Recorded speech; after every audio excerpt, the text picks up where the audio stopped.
Okay, so in this example we're being asked to simplify the expression, and notice that our operator here is multiplication.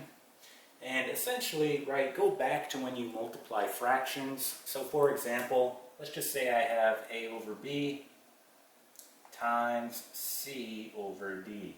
So if you're multiplying fractions, we know the rule. We simply just multiply right across.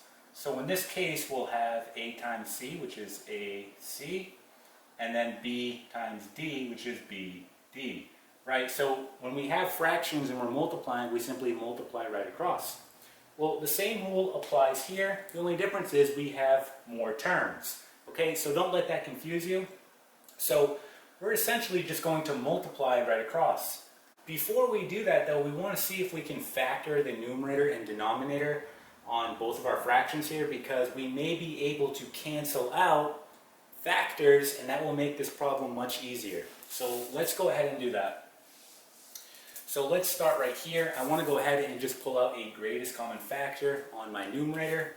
Well, I can pull out a 4. So I'm just going to go ahead and rewrite this as 4, and then I'll have k plus 3, and this will all be over 8.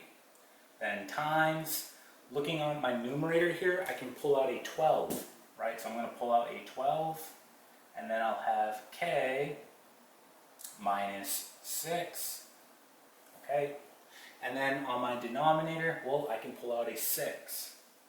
So I'm going to pull out a 6, and then I'm left with k plus 3. Now notice here I have the same factor on both my numerator and denominator, meaning these will naturally cancel out. So this cancels out, making this problem much easier. Okay, so what I'm going to do here is simply just multiply. So I'm going to do 4 times 12. Okay, I'm going to write it right here. I'm going to get 48. And then I'll have k minus 6. Then working the denominator, 8 times 6, well, that's going to be 48. And look how this works out. The 48s, we had it on both the numerator and denominator, so that naturally cancels. And we're left with just k minus 6. Okay, so this is going to be your final answer. All right, and that is it.